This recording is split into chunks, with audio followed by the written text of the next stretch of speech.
Hello, people. Welcome to my podcast.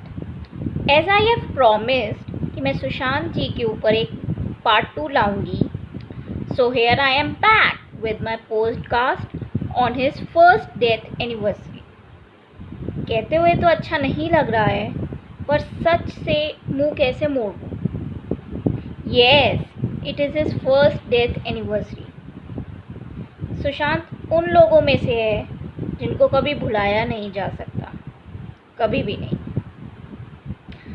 अच्छा, तो मैं इस पॉडकास्ट की शुरुआत करती हूँ, और शुरुआत करने से पहले मैं ये कहना चाहती हूँ कि मैं कोई सोशल एक्टिविस्ट नहीं हूँ और ना ही कोई ऐसी यूट्यूबर हूँ जो सुशांत के नाम पर सिर्फ पब्लिसिटी करना चाहे या पैसा कमाना चाहे.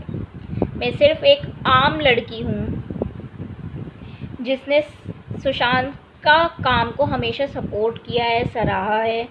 सुशांत ने अपने काम से, अपनी इंटेलिजेंस से हमेशा मुझे एडमायर किया है, हमेशा मेरे दिल को छुआ है अपने व्यक्तित्व से और अपने काम से. और जब मैंने उनके मरने की खबर सुनी थी तब मेरा दिल टूट गया था. जब कोई इंसान हमारा दिल छू ले अपने किसी भी अंदाज से, तो उस इंसान के लिए दिल खुद से ही दुखी होता है उसके चले जाने से. इस पर हमारा कोई बस नहीं होता है. आज का पॉडकास्ट बस मेरे अंदर के दर्द को बाहर लाने के लिए है. इसमें कुछ मेरे पर्सनल ओपिनियंस हैं और कुछ बातें मैंने उन फैक्ट्स पर बोली हैं जो पिछले 1 साल में हमारे सामने आई हैं. सुशांत जी के केस पर मेरा उद्देश्य किसी की भावनाओं को ठेस पहुंचाना नहीं है, पर अगर जाने अनजाने में मुझे इस पॉडकास्ट के ज़रिए किसी का दिल दुखता है या किसी को बुरा लगता है, तो मैं पहले से ही आप सबसे माफ़ी मांगती हूँ. अब मैं अपना पॉडकास्ट शुरू करती हूँ. So let's get started. Sushant की हर एक परफॉर्मेंस देख लो, मूवीज़ में उनके और उनके इंटरव्यूज़ देखो, तो पता चलता है कि सुशांत कितने इंटेलिजेंट थे. उनको बहुत कुछ पता था बहुत सारे टॉपिक्स पर, स्पेशली स्पेस. और वो जो भी मूवीज़ में जो भी किरदार करते थे उसमें अपनी जान डाल देते थे. मैंने जितना भी ऑब्ज़र्व किया है तो उतना ये चीज़ एनालाइज़ की है कि ये जितने भी बॉलीवुड माफिया के लोग थे उन्हें इतने सालों में बखूबी ये पता चल गया था कि सुशांत का दिमाग कितना तेज़ चलता है. उन्हें बहुत सारी चीज़ों पे बहुत नॉलेज है और वो जिस काम को भी हाथ में लेते हैं तो उसमें वंडर्स कर सकते हैं. बस इन्हीं सब बातों से उन लोगों ने ये डिसाइड किया कि सुशांत के करियर की ग्रोथ को रोकना है, और अगर उनको सही समय पे नहीं रोका गया तो आगे आने वाले 2-4 सालों में वे टॉप पर होंगे और इंडस्ट्री में रूल करेंगे. ये बॉलीवुड माफिया यही चाहते थे. ये जो नेम, फेम और इज़्ज़त जो कुछ चुनिंदा सेलिब्रिटीज़ को मिली हुई है कई सालों से, बस वो मुकाम कहीं सुशांत को ना मिल जाए. इसलिए रिया चक्रवर्ती को सुशांत की लाइफ में प्लांट किया गया और उससे बोला गया कि सुशांत को जिस हद तक एक्सप्लॉइट कर सकती हो करो. तुमको पूरी खाली छूट दी जाती है. उसको मेंटली, फाइनेंशियली जैसे भी नुकसान पहुंचा सकती हो, जितना भी फ़ायदा उठा सकती हो. और अगर सुशांत को तुम्हारे खिलाफ़ कुछ शक होने लगे, वो तुम्हारे खिलाफ़ कोई कदम उठाने की सोचे, तो बस उसी समय उसे छोड़ देना और ये बातें कहने लगना कि उसका दिमाग ख़राब है, वो तो पागल है, हर जगह सोशल मीडिया पर PR एक्टिविटीज़ के थ्रू हर जगह पर फैलाना ये बात, और सुशांत को पूरी तरीके से बर्बाद कर देना. एक बार ये बात फैल गई कि सुशांत पागल है, वो बाइपोलर डिसऑर्डर है, तो फिर सुशांत कितनी भी सफाई दे ले, कोई उसकी बात पर विश्वास नहीं करेगा. ना ही कोई मीडिया, ना ही आम जनता और ना ही कोई डायरेक्टर, प्रोड्यूसर, और फिर उसे ऐसे में कोई काम भी नहीं देगा. एक्चुअली हम जिस समाज में जीते हैं ना, उसमें ये बहुत आम बात है कि हम जो भी काम करते हैं उसे अपनाने वाले और उसे सराहने वाले बहुत कम होते हैं, और ऐसे इंसान को बर्बाद करने वाले बहुत मिल जाएंगे। हमारी जो नेचुरल ग्रोथ होती है ना, उसमें रुकावट पैदा करने वाले भी बहुत मिल जाते हैं। If someone is unique, different and excellent in something, तो उसको डिस्ट्रॉय करने वाले बहुत होते हैं। यही सुशांत के साथ भी हुआ था। उनकी यूनिक इंटेलिजेंस की वजह से उनके जितने भी काम थे, जितने भी अपने लोग थे, जो वो कंसिडर करते थे कि ये मेरे अपने हैं, बल्कि वो एक्चुअली में आस्तीन के सांप थे जो सिर्फ़ और सिर्फ उन्हें बर्बाद करने पे तुले हुए थे। इस ज़िंदगी में हर एक इंसान की कुछ ना कुछ वीकनेस होती है। सुशांत जी की भी कोई ना कोई वीकनेस ज़रूर रही होगी, जिसका पता रिया को चल गया था, और इस वीकनेस के दम पर रिया ने सुशांत को पूरी तरह से अपने कब्ज़े में कर लिया। सब कुछ दिमाग का खेल ही तो होता है। दिमाग अच्छे से चलाया जाए तो एक कोई बहुत ब्रिलियंट काम कर जाता है, ब्रिलियंट निकल जाता है, और एक छोटी सी लाइफ में काफ़ी कुछ अचीव किया जा सकता है, जैसे सुशांत ने किया था। और यही दिमाग अगर जैसे रिया चक्रवर्ती जैसे लोग होते हैं, जिनके ईविल कनिंग दिमाग होते हैं, वो इंसान को किसी भी हद तक टॉर्चर और बर्बाद करने के लिए ही बने होते हैं। वो किसी पर रहम नहीं करते। रिया चक्रवर्ती की बात की जाए तो पिछले साल से जितने भी फैक्ट्स हमने जाने समझे, तो बस मन यही सोचता है, मेरा विचार में यही आता है कि कोई इंसान इतना ईविल कैसे हो सकता है। रिया के बारे में हर रोज़ जितना सुनने मिलता था, उतना इंसानियत पर से विश्वास उठता जाता है। रिया के बारे में मैं अब जो भी बोलूँगी तो ये मेरे पर्टिकुलर विचार नहीं है, ये सारे अगर यूट्यूब्स में आप देख लो, यूट्यूबर्स को डिफरेंट फॉलो कर लो, सबकी यही बात है। रिपब्लिक भारत जो हमारा चैनल है, न्यूज़ चैनल है, उन्होंने भी ये सब पुष्टि की है। तो रिया चक्रवर्ती के जो मेंटर हैं, ये पूरी की पूरी स्क्रिप्ट उनकी है, जिस पर रिया ने सिर्फ वर्क किया है। ये स्क्रिप्ट कुछ इस प्रकार है कि रिया ने धीरे धीरे सुशांत का भरोसा जीता, दिल जीता अपनी प्यारी प्यारी बातों से, और फिर सुशांत के साथ रहने आ गई उसके घर, ताकि सुशांत के पैसों से जी भर कर राज कर सके या याशी कर सके, जो भी कह लो, ठीक है। उनका प्लान ये था कि पूरी तरीके से सुशांत को बैंकरप्ट करना है, और बैंकरप्ट होने तक सुशांत की इंडस्ट्री में ऐसी इमेज इतनी ख़राब कर देनी है ब्लाइंड आर्टिकल्स के दौरान के थ्रू कि उसको आगे चल के काम मिलने में बहुत दिक्कत हो, धीरे धीरे उसके पास बिल्कुल पूरी तरीके से काम ख़त्म हो जाए, सुशांत का करियर ख़राब हो जाए। स्टार्टिंग वहाँ से की, जब उन्होंने पूरा दिल जीत लिया सुशांत का, तब यूरोप ट्रिप प्लान हुआ, और वहाँ से उन्होंने ड्रग देना स्टार्ट किया सुशांत को। और वो इस टाइप, मैं पर्सनली ये बोलती हूँ कि चलो जो लोग इंडिविजुअल ड्रग्स लेते हैं वो उनकी पर्सनल चॉइस है, ठीक है। उनको अपने जीवन में क्या करना है, क्या नहीं करना है, ख़राब करना है, एडिक्शन होना है, that is up to you.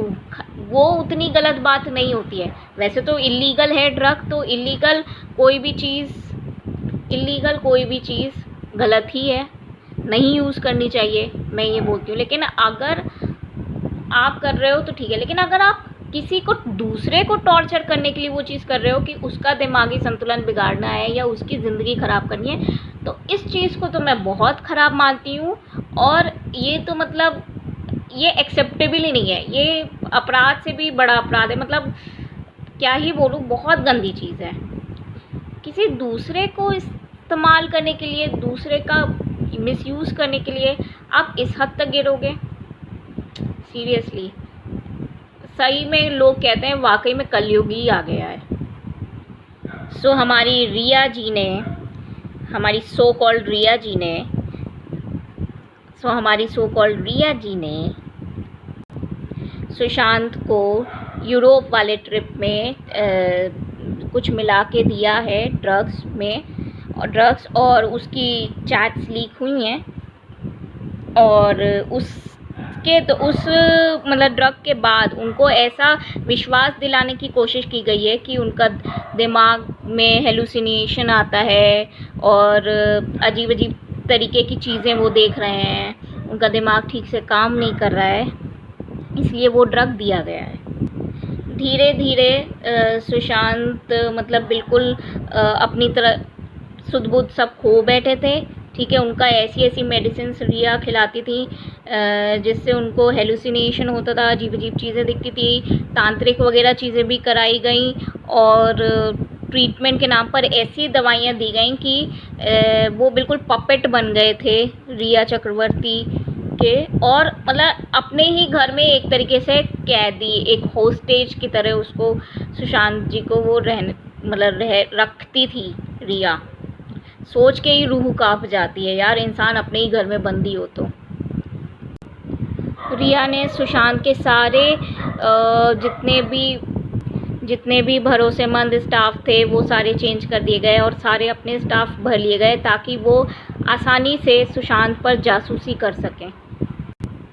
Sushant और रिया के केस में प्यार तो दूर दूर तक कहीं था ही नहीं, और जो एक आध वीडियोस वायरल हुई हैं सोशल मीडिया पर, उसमें ये दिखाया जा रहा है कि रिया और सुशांत एक साथ जिम जाते हैं, और Riya was walking like a lady boss, और सुशांत एकदम डल लग रहे थे। जिम ट्रेनर से भी जब बात हुई तो उन्होंने भी यही बात बोली कि सुशांत बहुत मतलब चुप चुप रहने लगे थे, चुप चुप वर्कआउट करते थे, किसी से घुलने मिलने बंद हो गए थे। और सुशांत के जिम ट्रेनर जब रिया से पूछते थे कि what is his diet plan और वो क्या मेडिकेशन कर रहे हैं, तो रिया कभी खुल के कुछ एक्सप्लेन नहीं करती थी। ये तो सिर्फ भगवान ही जानते हैं और रिया ही जानती हैं कि वो उनको क्या खाने में देती थी, खाना देती भी थी कि नहीं देती थी, या सिर्फ जूस के सहारे ही सुशांत जिंदा थे। जब से ये बात सामने आई कि रिया सुशांत के घर में ड्रग्स रैकेट चलाती थी, सब लोग उनके स्टाफ वगैरह सब ड्रग्स लेते थे, तब से मेरे दिमाग में कुछ बातें ऐसे घूमने लगी, और ये सिर्फ मेरे ही दिमाग की उपज है ये सारे क्वेश्चंस। सबसे पहला सवाल यही आता है रिया और सुशांत को लेके कि जब पहली बार जहाँ पे भी वो मिले होंगे तो सुशांत ने क्या ऑब्ज़र्व किया होगा रिया को लेके, उसने ऐसा क्या देखा रिया में, क्या ऑब्ज़र्व किया कि मतलब वो इतना करीब आते गए रिया के जब वो नॉर्मल लाइफ जी रहे थे। ये तब के लिए मैं क्वेश्चन पूछ रही हूँ। और अगर मैं एक बार को सुशांत की जगह पे रखूँ खुद को, तो आई नो वेरी वेल कि रिया चक्रवर्ती के मेंटर कौन है। I don't want to take his name, but everybody knows कि रिया चक्रवर्ती के मेंटर कौन है। He is that kind of person जो लड़कियों को कुछ भी नहीं समझते हैं, इस इंडस्ट्री में सबसे करप्ट लोगों में से हैं। और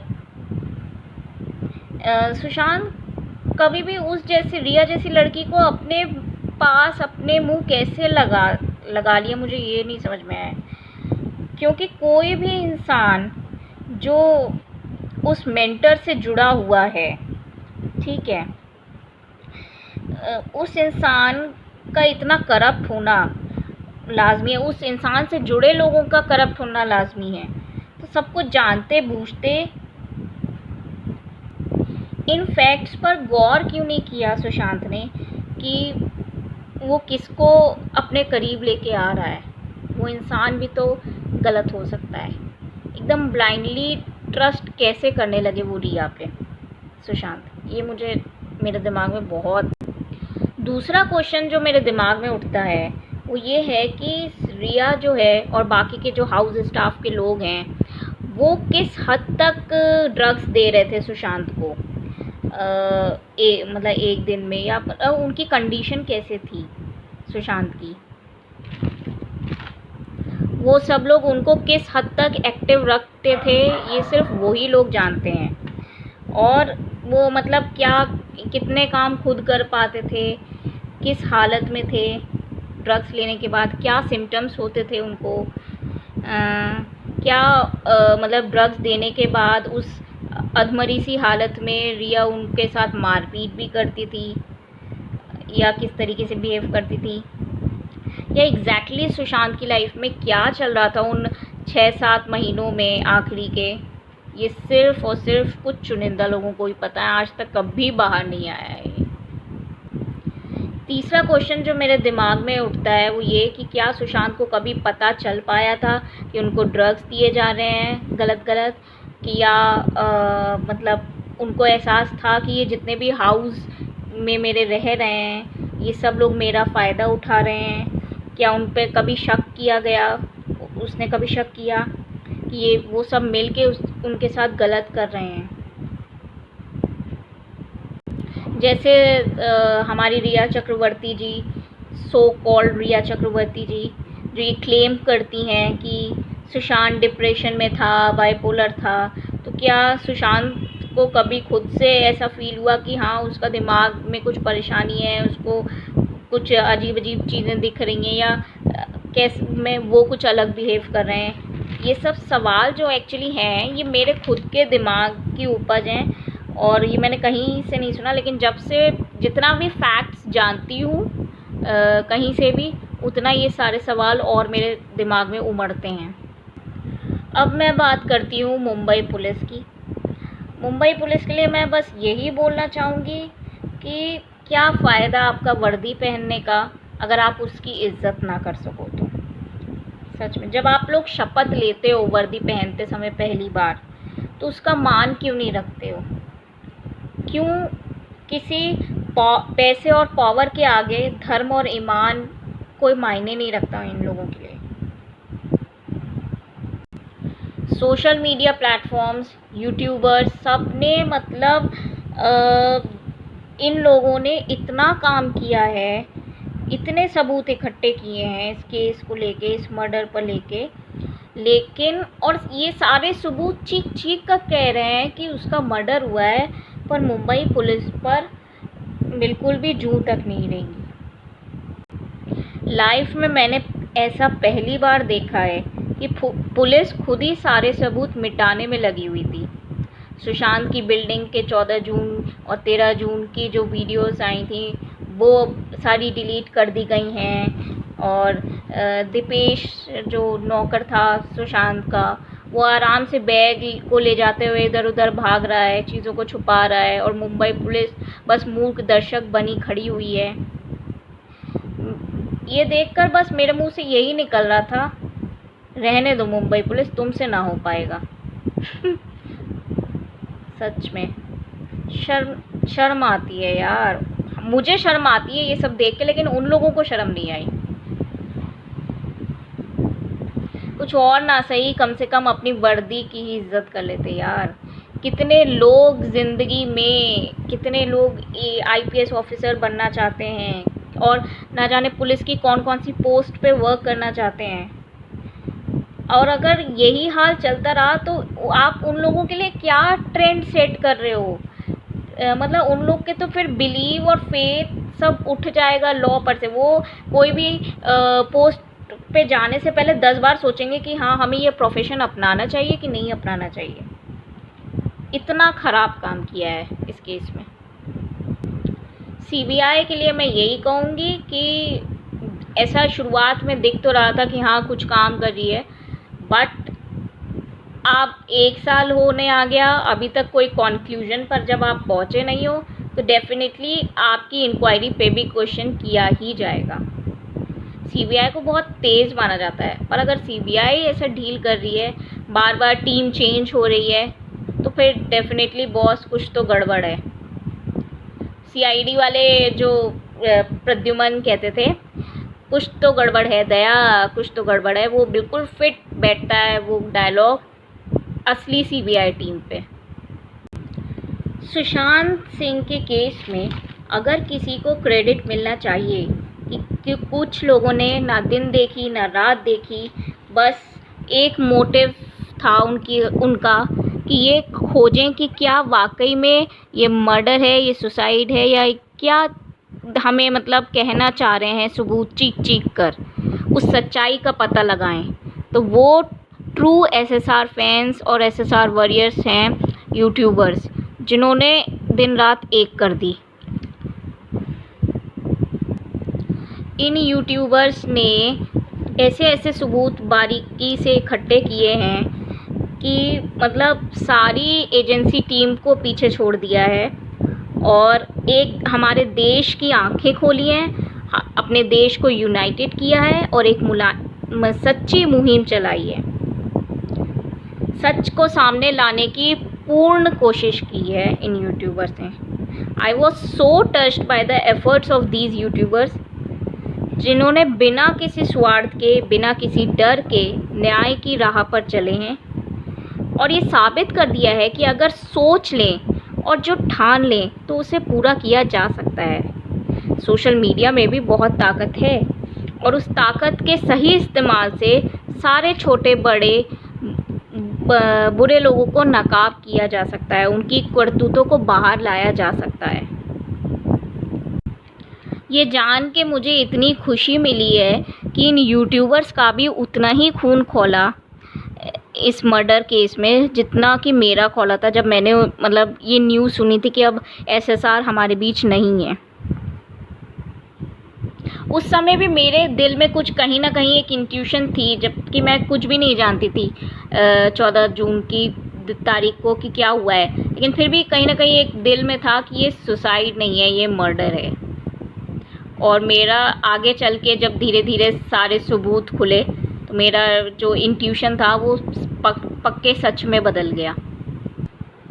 एक ब्लंडर को मैं उजागर करना चाहूँगी जो मुंबई पुलिस ने करी थी कि उन्होंने पंजीकरण में बेड से सीलिंग की हाइट जो है, सीलिंग फ़ैन की हाइट जो है वो 5 फीट 11 इंचेस बताई है, जबकि सुशांत की हाइट 6 फीट के आसपास है। तो पॉसिबल ही नहीं होता है कि कोई बेड से खुद को फांसी दे सकता है बिना किसी स्टूल और चेयर के, और उनके सुशांत के कमरे में कोई भी स्टूल या चेयर नहीं पाई गई। तो कैसे किसी ने अपने आप को हैंग कर लिया, ये लॉजिक कभी क्लियर नहीं हुआ। जिस दिन सुशांत की डेथ हुई थी उस दिन सिद्धार्थ पठानी के सिर पर चोट लगी हुई थी, और उस दिन मतलब पुलिस ने कोई they never bothered to question Siddharth कि ये वूंड कैसे लगी आपके।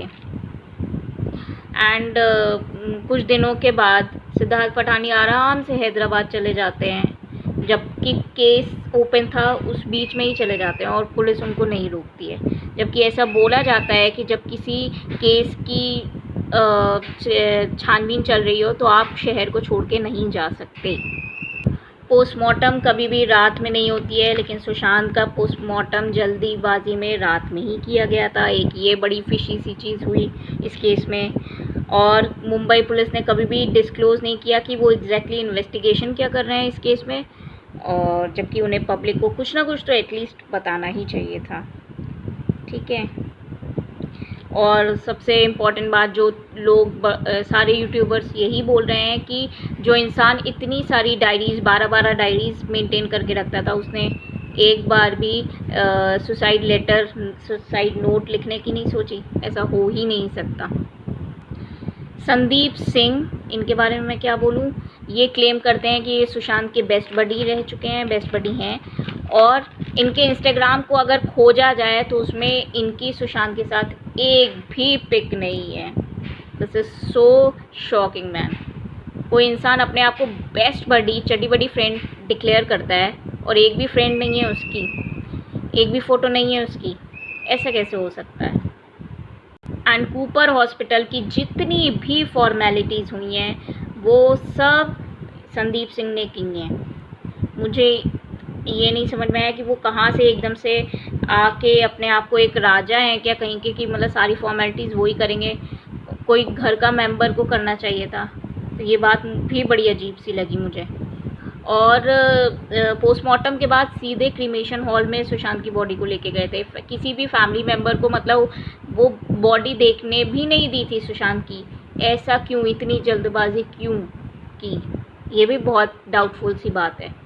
सुशांत की जो पिक्चर्स लीक हुई थी उसको अगर ध्यान से देखा जाए तो पता चलता है उनके फेस पे बहुत ज़ोर से मारा गया है, उनका घुटना तोड़ा गया था और उनके नेक पे और तलवों पे नीडल्स भुकाने के निशान हैं।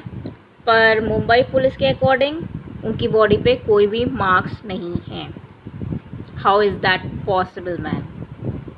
सुशांत के कमरे की एक वीडियो लीक हुई थी जिसमें साफ देखा जा सकता है कि उनकी कबर्ड में बहुत थोड़े से कपड़े थे। तो सोचने वाली बात ये होती है कि एक एक्टर्स जनरली एक लेविश लाइफ जीते हैं, वो क्या इतने कम कपड़े पहनेंगे या इतने कम कपड़े रखेंगे वार्डरोब में अपनी? ऐसा तो हो ही नहीं सकता कि वो इतना कम इन्वेस्ट करें अपने जो अपने मतलब हाउस स्टाफ को इतने अच्छे से रखते थे, वो खुद पे क्यों नहीं इन्वेस्ट करेंगे? ये बात भी सोचने वाली है।